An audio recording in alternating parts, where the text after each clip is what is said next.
What's going on, YouTube? It's your boy Corruption back again, and well, now I'm finally back on a normal work schedule apparently, so things might be going a little bit better off.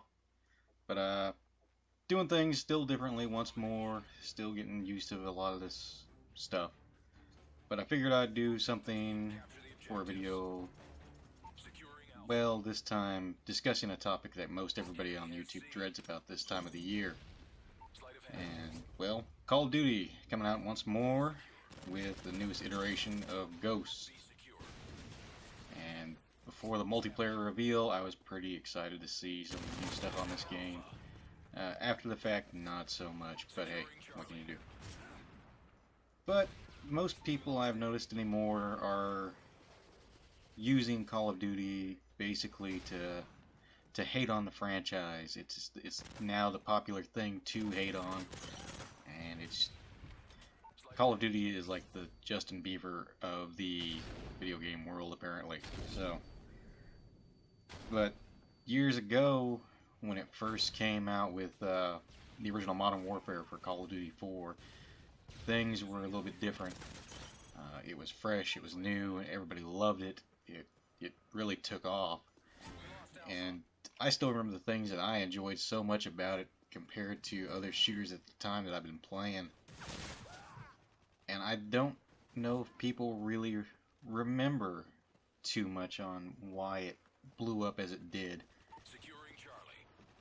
And I could really remember the mechanics that set it all off were in the initial aim down sights, the kill streaks. Those two mechanics alone basically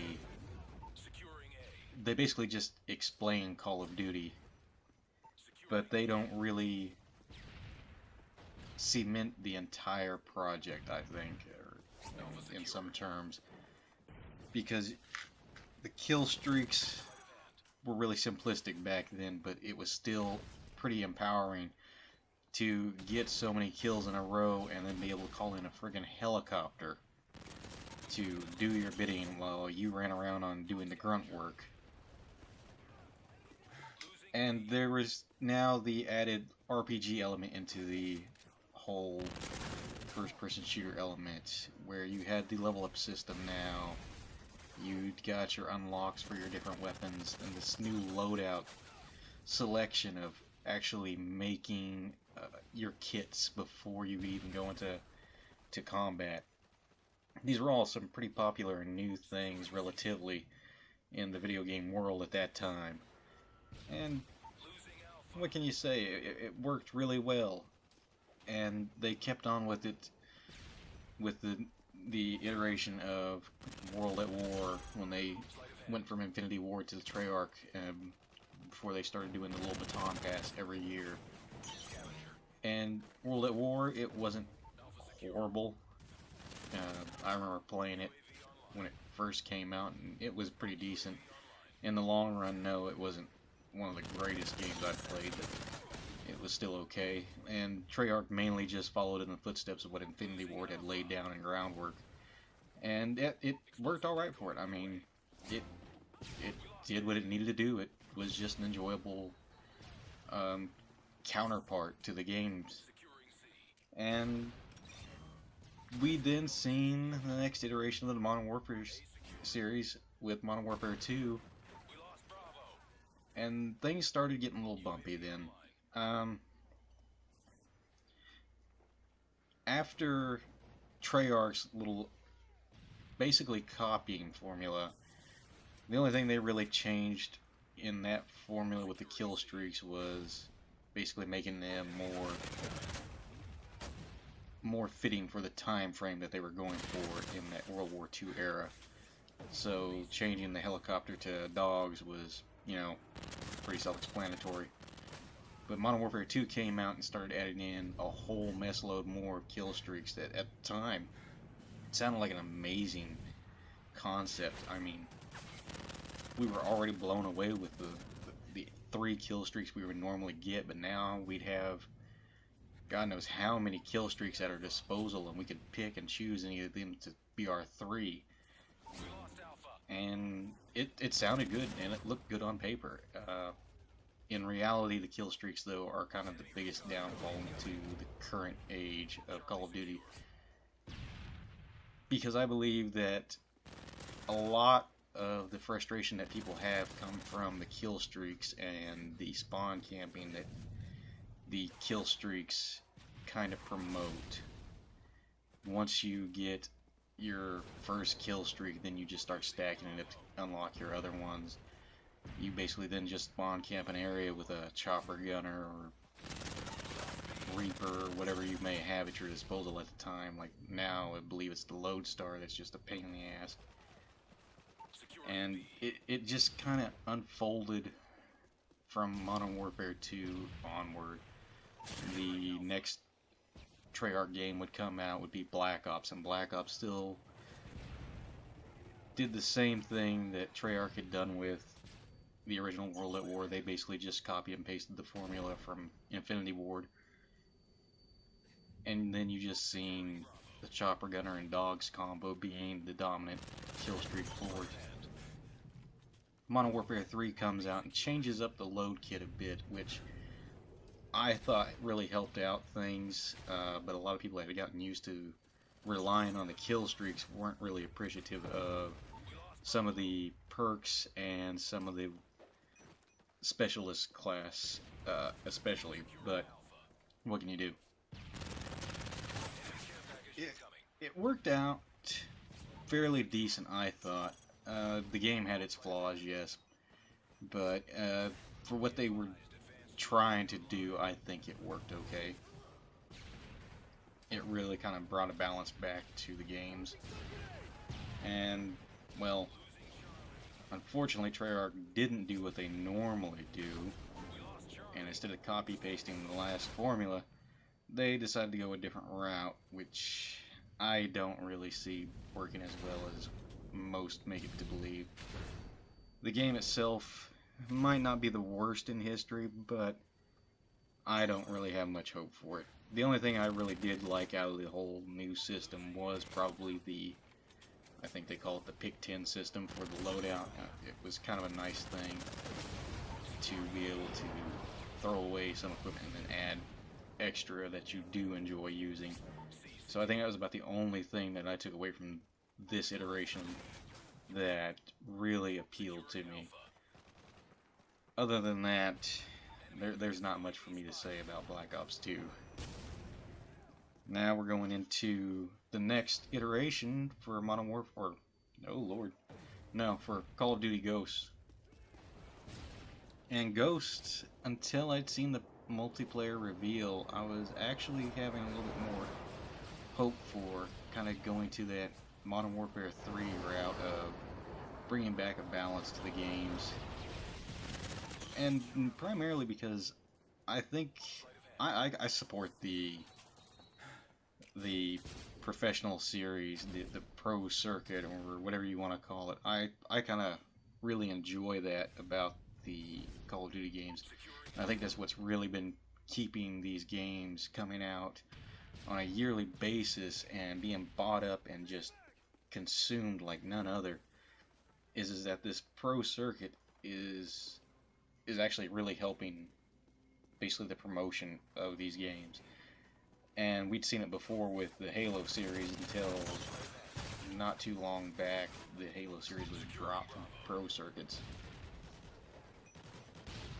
And I've promoted these, but Ghost doesn't seem to really...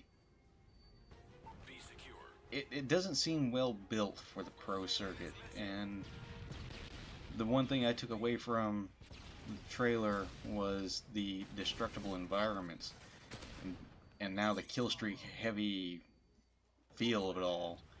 They showed off like some type of nuke or missile coming down, and then suddenly the map is now changed to a destructed environment, or you're firing rockets off in different areas and blowing a bus off of a cliff, or a gas station exploding and debris coming down and crap's changing.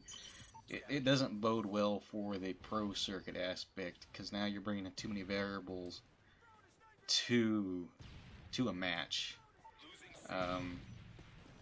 Yeah, sure, I can see tactically it's okay, but it kind of goes back to the whole when Halo was dropped, and most people accredited the jetpacks to that.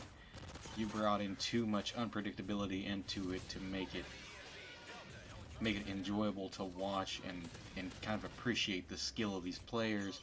And now you're just watching people fly around on a jetpack and firing off lasers.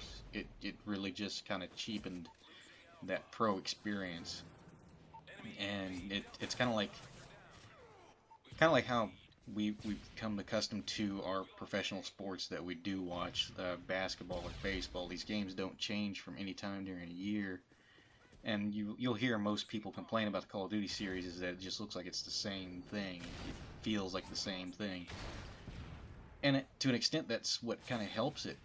That sameness allows the players to continue going from iteration and iteration and still being viable, still being able to keep up with their skill without having to relearn a whole new skill set.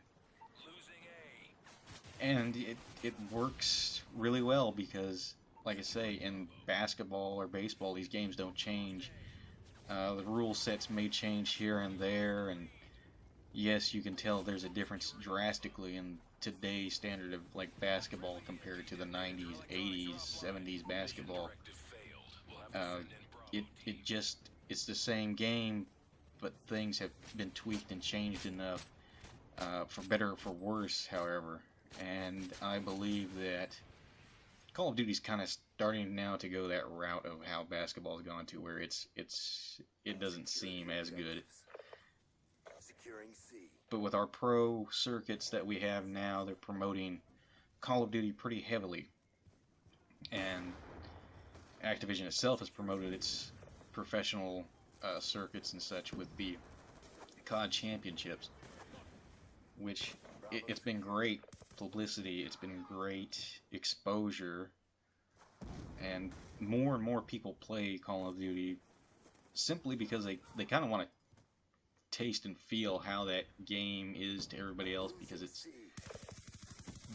the community that has striving from these current games is crazy. This community is just nuts. It's huge, and it just keeps getting bigger. And some people are the hardcore COD bros. I mean, they're the diehards.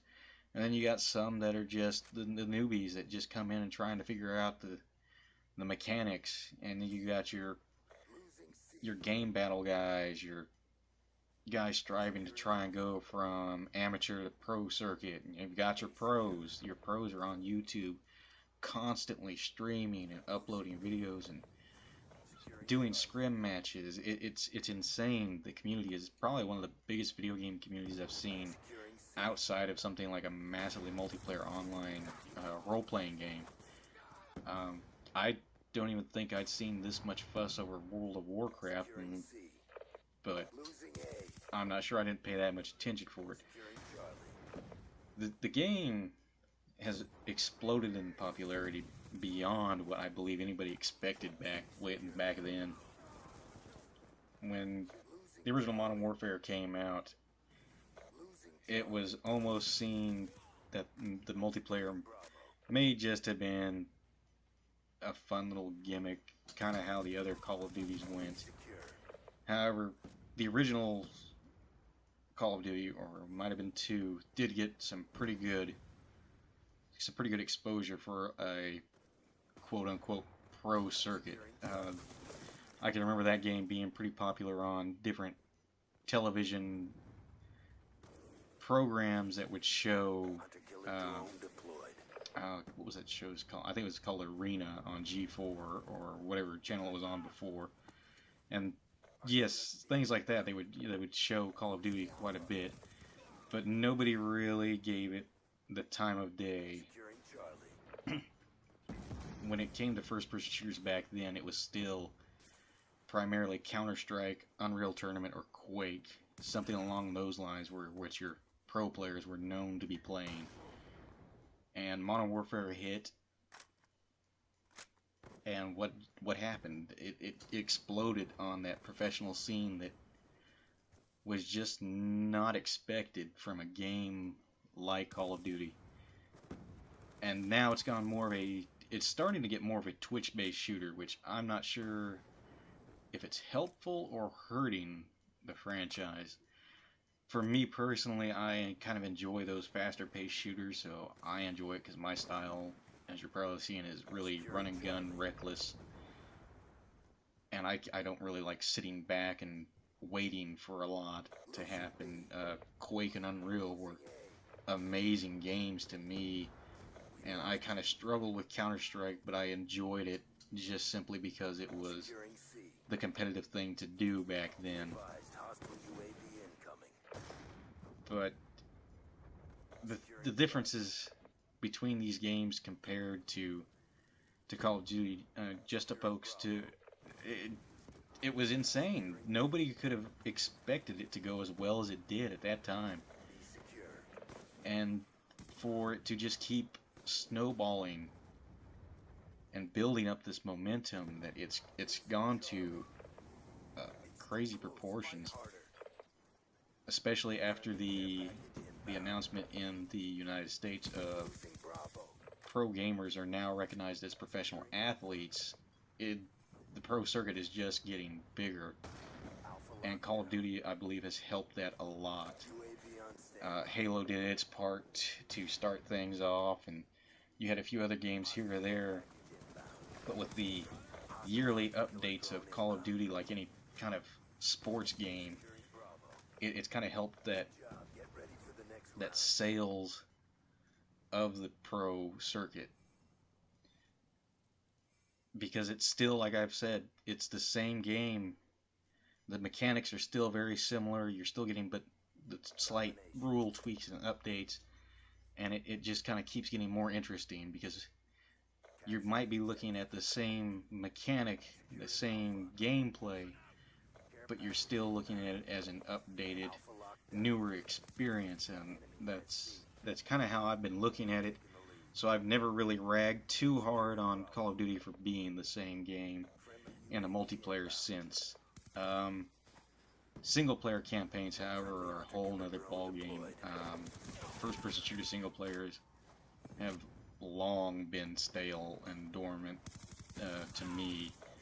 I much prefer to have a more open world type of first person shooter, or something that allowed a lot more choice than just the narrow corridor shooters that have come to be. I remember playing Doom way back, and you'd get lost on these maps which weren't really that big, but it just felt like there was no direction. You just kind of explored and figured things out for yourself. Today's games do just kind of hold your hand and show you the every step and move that you need to do to get from point A to point B without much interaction with the environment. So in the end, it all still feels very lazy, but I guess that's just the way things are working. But Call of Duty has done a lot, I believe, for the pro circuit, and I do still have hopes for Ghost, but I don't have probably the highest that most would imagine. And I do still kind of have that hope that it will be great, but I'm not really holding my breath. And most people I've seen have already gotten back on the Call of Duty is terrible, it just needs to go away bandwagon. And I understand, it's not for everybody, and who knows, maybe there will be a different game that comes out that will blow it out of the water, because if it loses its steam with the pro community, the next thing to take over the pro community will probably be the next yearly iteration type game. And I'm not for certain Battlefield 4 will be that, simply due to the size of the multiplayer, because it's too large for the spectator competitive aspect of the professional circuit. But I think I'm pretty well finished with this video.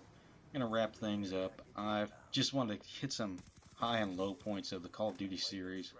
Well, the topic of it was now still pretty fresh with the whole Call of Duty Ghosts announcements being placed and everybody just being kind of riled up with it. It's that kind of, I may as well jump on this bandwagon and talk about it like everybody else. But it's been an interesting game series. The franchise is pretty awesome. But I'm just gonna wrap it up with that, and I'll probably do something a little bit more in depth on some of the mechanics and such at a later time. So take care, YouTube. It's your boy Corruption, and I'll catch you next time.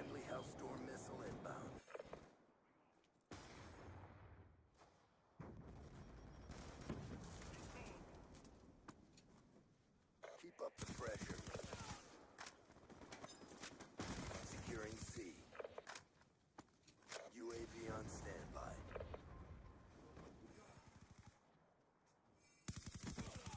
Hellstorm missile on standby.